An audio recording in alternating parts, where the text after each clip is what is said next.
As far as my knowledge goes, no democracy in any other country has come about without some kind of violence, in some cases very violent. In Bhutan's case, our fourth king, His Majesty King Jigme Singye Wangchuck, felt that it's time for democracy. Bhutan, das Bergland im Himalaya, liegt zwischen den Großmächten China und Indien. Seine 700.000 Einwohner leben vor allem von der Viehwirtschaft und vom Landbau. Das spirituelle Leben ist vom Buddhismus bestimmt. Bis vor wenigen Jahren war Bhutan eine absolute Monarchie. 2008 hat das Volk zum ersten Mal ein Zweikammerparlament gewählt. Eine behutsame Demokratisierung wurde eingeleitet. Wie entsteht Mitbestimmung in einem Land, in dem der König noch fast unbeschränkten Einfluss hat? Dem Besucher aus der Schweiz schildern Politikerinnen, Verwaltungsangestellte und Bürger, wie sie die Herausforderungen des Übergangs von der absoluten Monarchie zur Demokratie in Bhutan erleben und mitgestalten.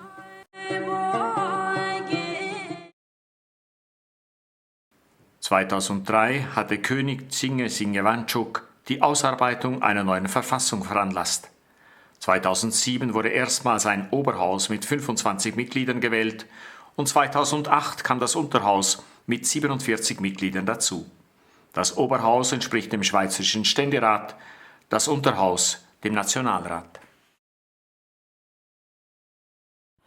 Now, democracy in Bhutan has just now been ushered in, but not to say that this came all at once in a big surprise package is definitely no. Because over the years, even as we were under monarchy, a lot of process has taken place right from as back as mid-1980s. When there was this big move for decentralization of powers and authorities to the local government. So all these processes have taken root since then, and then slowly power from the throne has been devolved slowly to the local government, to the executive. The full parliamentary democracy in 2008, where you have to have this full-fledged nationwide election, was definitely new to Bhutan. In 2008, Druk Phensum Sokpa had a landslide victory, and they formed the government. And then our party, People's Democratic Party, had only just 2 members in the parliament. But in 2013 elections, in these July elections, the fortunes, if I may say so, has changed, and the opposition party, which is People's Democratic Party, has formed a government. Why that would happen is because people probably wanted change, and it is also a sign that any government should not take their citizens or electorate for granted. And if my party right now, if you don't do a good job within the next 5 years, we will face the same music later. I mean, we may not even win. Most important challenges that my constituency, for example, faces is getting in touch with the electorate. It is very difficult. So if we have a radio network through which we can disseminate information on legislative procedures, on legislations, on plans and policies, on development issues, get to the people through radio network, that would be really nice. Well, from my very inner reflection of how much I've been exposed and how much I've experienced democracy, is that democracy as a principle is a wonderful, it's a wonderful concept and a wonderful mechanism for governance. But in practice, it requires the very right environment, and people who are participating also need to have really proper understanding of what democracy means.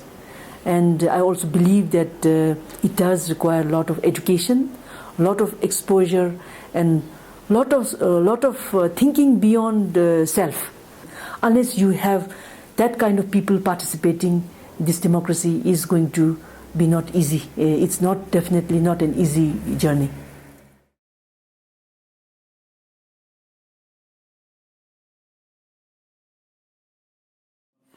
Prior to the democratic constitutional monarchy was established in 2008, we had just a unicameral system, the National Assembly of Bhutan. So altogether, there were 150 people representing this unicameral system up to 2007. After the 2008 elections, the parliament consists of His Majesty the King, the upper house, the National Council, which consists of 25 members. Coming to the lower house, the National Assembly comprises of 47 members who are directly elected by the people from the 47 constituencies in the kingdom. There are 4 other constitutional bodies which provide oversight functions. These are namely the Anti-Corruption Commission, the Royal Audit Authority, the Election Commission, and the Royal Civil Service Commission. Constitutional bodies have been established to provide a check and balance to the government. So the Anti-Corruption Commission was established in 2005 under Royal Decree. So we started operation in early 2006, January 2006. And it has primarily three functions, and these are public advocacy and education. Second is prevention, basically looking at the systems where there are opportunities for minimizing opportunities for corruption. And the third, which actually is short-term strategy, which is the investigation. We have right now 72 people. Of 72, 50% they are professionals, the rest are support staff. This investigative mandate, of course, I think it is necessary. Definitely in a small society it's very challenging, especially when everybody knows everybody. It's a very cohesive society, so it becomes very difficult. So that's why one of the biggest challenges that we face in building such an organization is getting good people and retaining them. And given this very sensitive mandate of investigation, that parents definitely would not like to make the ACC their first choice of their children's employment. So that's why we have a heavy turnover of staff.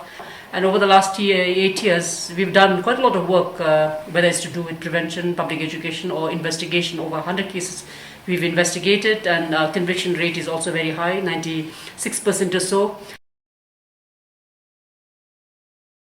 The heterogeneity of the composition of Bhutanese society has not been its weakness, but its strength.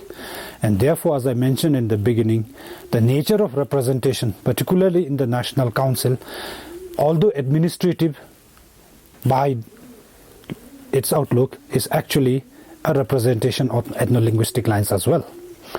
Therefore, the basis of allocating resources, you need mediation of your elected representatives.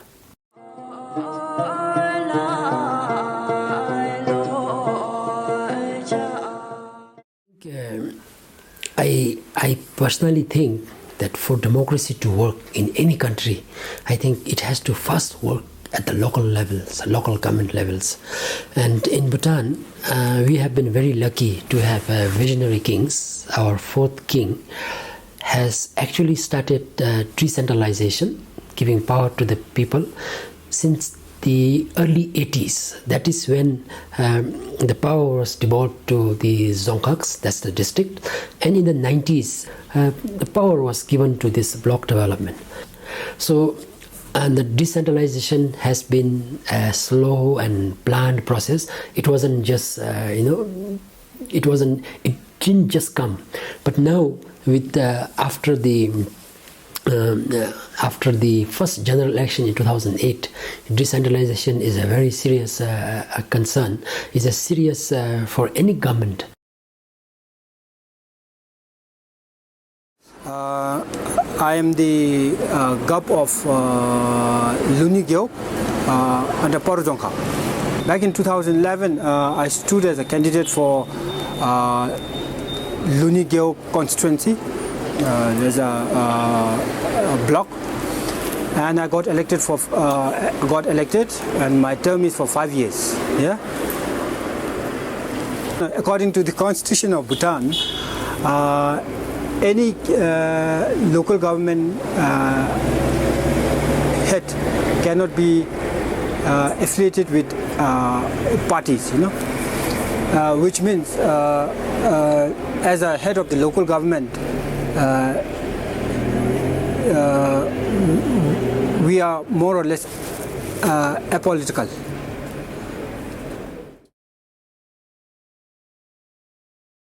My electorate actually has so many expectations. Besides legislative functions, I think their main interest is actually in the development, bringing road access closer to them, road access to every gyok, if possible to every village. And we think this is quite a challenge, but not impossible. I come from a constituency which is fairly remote relatively, where road access was an issue for a long time. And even before joining politics, when I was serving in the royal government of Bhutan, my only desire was that we have to somehow ensure that there is road accessibility to my constituency, because along with road, so many other developments follow. I have made all the effort to try to synchronize what I pledged and what people desire to serve them in this coming 5-year plan. So that is how I keep connected to the people.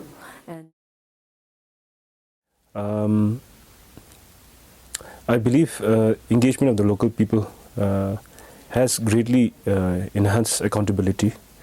However, there's a certain dimension to it which still needs to be addressed, and that is the financial autonomy or financial independence of local government. While at the implementation level, the degree of authority given to the local government has certainly increased. Similar increase in the financial authority has not happened as of yet. And therefore, while people are questioning the local leaders on accountability, people also must understand that the local leaders, while are fully empowered to implement the plan, they do not have the financial power to really decide what the people want.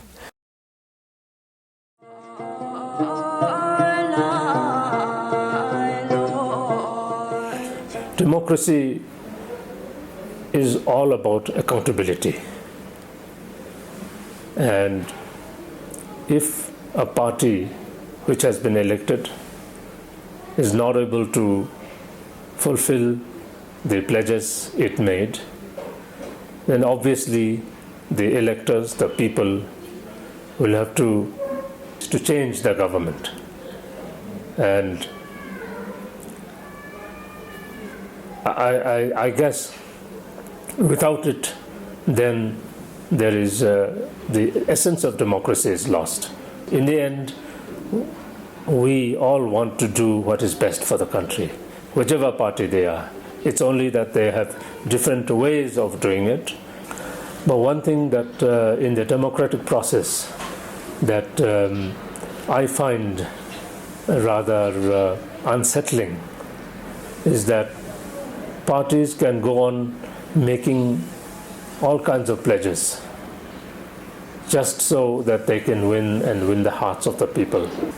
Pledges which cannot sustainably be fulfilled once government is formed. There is a little bit of a difficulty in that process in the democratic setup. I'm sure it is there all over the world, but we are a young democracy. We are learning now the difficulties in this, and I hope we will be able to bring about better processes as we go along. We were talking about social accountability, and here what we've been also stressing here is that citizens should not matter only for the elections and during the elections and forgotten after the elections. And when you talk about democracy, it's basically a mechanism to really ensure justice, to ensure equal opportunity, to ensure prosperity for all. No, that there's equity, and I think this is so important. When you talk about corruption, these bureaucratic corruptions, I think they can somehow be handled.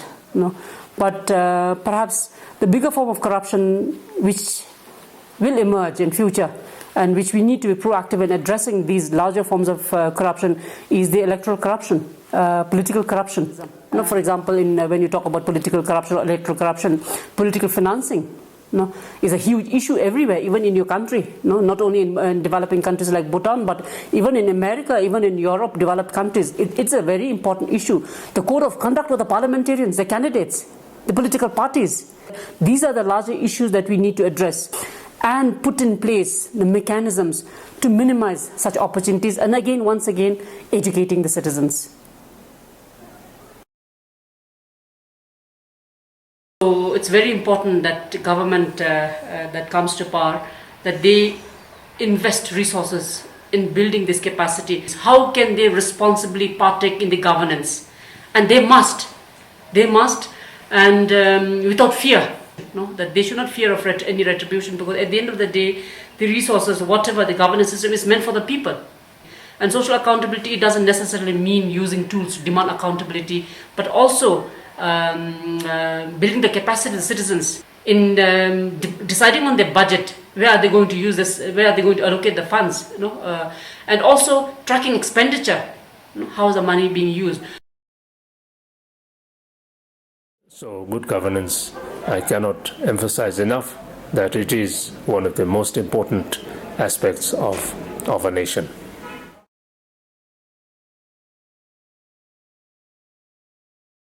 I'm Sring Somo, a teacher of this school. I am also the Democracy Club coordinator. Democracy Club, in fact, is a newly introduced club in Bhutan. And in fact, my school was lucky enough to receive the approval from the Chief Election Commissioner, Tashukinzang, the Election Commissioner of Bhutan, along with a few of the schools across the nation. The very objective of the introduction of Democracy Club in my school was basically to inform the children on the gradual transition of democracy in Bhutan, to provide them with the civic education on the electoral process, educate them on the voter education, which I felt this year was very important, because the nation was undergoing the 2013 NA election, which is quite different from the 2008 election. I have chosen to be the member of Democracy Club because this club is not for the well-being of oneself, but for the well-being of all. This club educates the people and people on the democratic process and to take the right decision. So I chose this club. My name is Pima Srinjuki, and I'm studying in the 7th grade, section C, and I'm also a student of Kangku Middle Secondary School.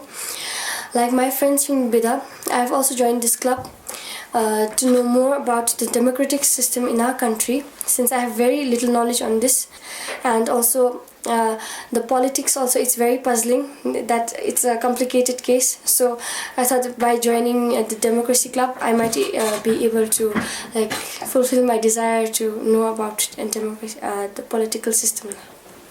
Even some of my elders have been complaining that democracy is again a chaotic system, and but for some, democratic system is helping them. So it is very fun on us experiencing how the people have their views and ideas. From this club, the most important thing, or the most important impact to our children and to the society, here the children played a very vital role. These children, they act like a bridge between the Election Commission of Bhutan and to the public. They disseminated the information about the electoral process of Bhutan to their parents. And this club act as a mini election commission. Whatever we try to do, we do in a very democratic way only. Even electing the captains in the school. So these are some of the activities our children used to do in the school in a democratic way.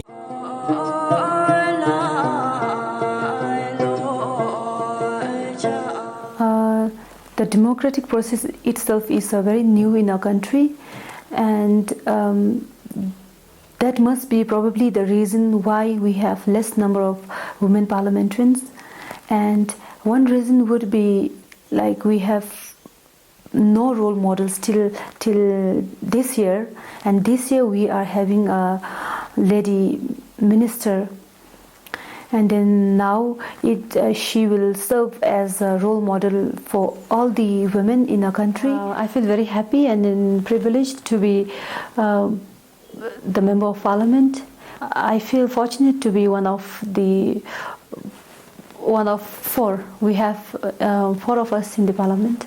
In Bhutan, women traditionally has played a very important role all along. If you see in many parts of Bhutan, women inherit property, and thus women do make a lot of important decisions in the area of their properties and other important matters in family lives. But you will see that there is some disparity between men and women when it comes to public affairs. Now, in the earlier days, in 1960s, when education first started in Bhutan, modern education, so our education was really across the border, mostly in India. So what happened under that situation is that many men took part in education, because families felt more comfortable to send boys out for education and kept the girls at home. So I would imagine that it started from there. So men got educated before women did. If you compare Bhutan with many countries in the region, we are proud and we like to claim that there has been no direct and very explicit discrimination whatsoever. Since we started our development in Bhutan, all the policies, all the rules and regulations, anything that governed the development was really fair to both men and women. And now, if you look at our public affairs, and especially if you look at people at the executive level, you will see that it is mostly men and very few women. And I think we also need to look at responsive policies that are responsive to the needs. So unless you have that, then that disparity will be created. And Bhutan is very much aware of all this, and the government has recognized this, and so many initiatives are being taken.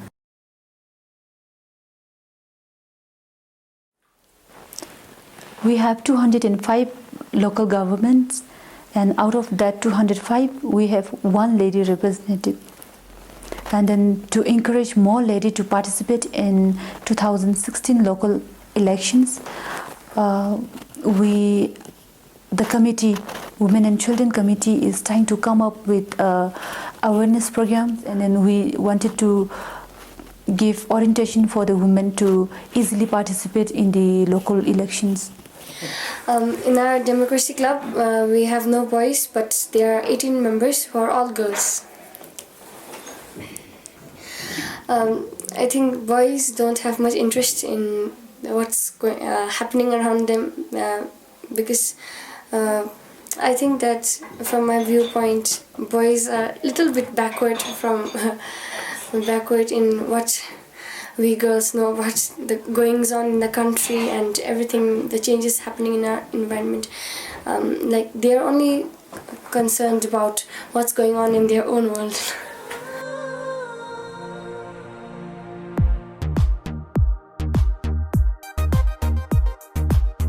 My name is Tenzin Tinle. Last year, I took part from Dukjirong Sokpa and represented Bumdang, Chokortang, Geok as the Geok constituency. Initially, I was really not motivated to join politics, but the day I resigned from army, having served in the army for last 14 years, I want to help as many youth as possible. Initially, I started with Sungki Dindur in Bhutanese, that is singing competition in whole Bhutan, in which I employed 45 youths. In our country now, the chunk of the population is youth, maybe around 60 to 65%. The population is youth, and moreover, thousands and thousands of youth are unemployed today, sir. And unemployment is one of the major problems our nation is facing at the moment. So I represented and took part in political parties, thinking that by chance or with luck, if I could win, I could double the number and help as many youth as possible. I represent Dukjirong Sokpa, and Dukjirong Sokpa means Bhutan Social Democratic Party. We believe in the ideology of social democracy, which upholds the principles of equality, social justice, and solidarity. Unfortunately, in 2013 elections, my party did not perform very well because of a number of factors. I think the biggest challenge for us was the time factor, and we barely had 2 weeks to campaign throughout the country. So in 2 weeks, I think the voters and the Bhutanese population did not understand our party's objectives and our philosophy better. Secondly, as a party that was dominated by a lot of young people, I think there were a lot of concerns whether young people are capable of leading this country. And because in the past, I think most of our leaders come from the older generation. There seems to be a lack of confidence in our young people, and I think that factor also worked against us. Also in our party, we had the highest number of female candidates. We had 15 female candidates as compared to 3 or 4 in other political parties. And the fact that we had larger number of female candidates also, I think, made a lot of people concerned, and whether women are, whether women can be effective leaders.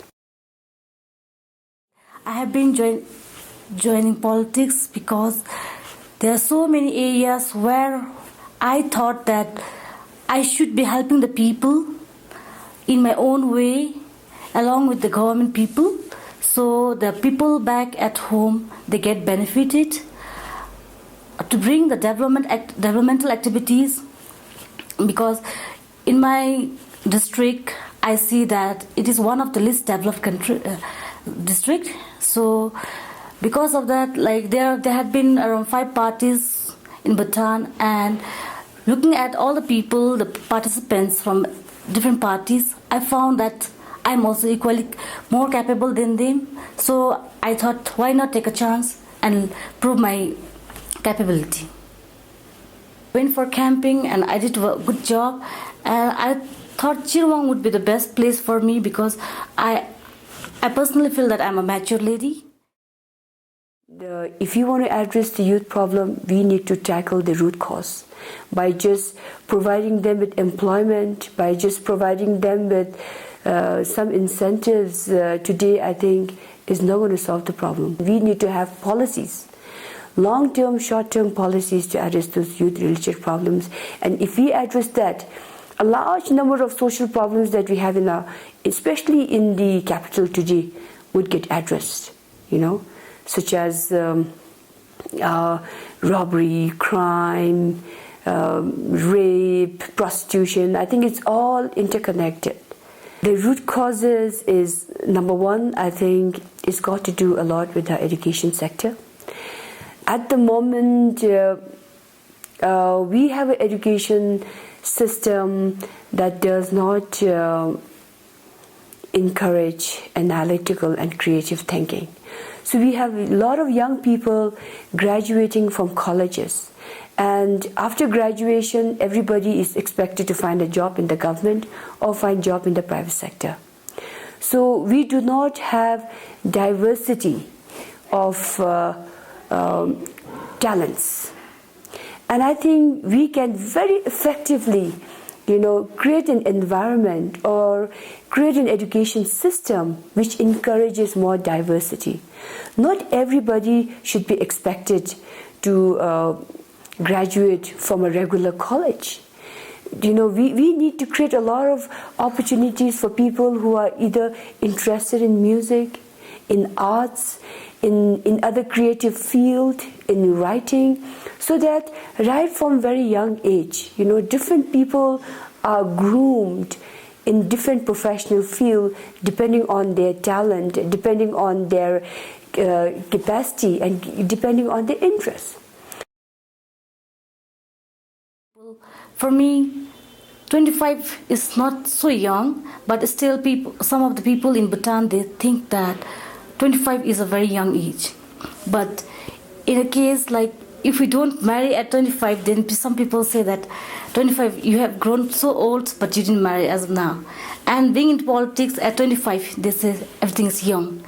But I personally feel 25 is not young. So I think everybody is capable and they can do well if they are given a chance.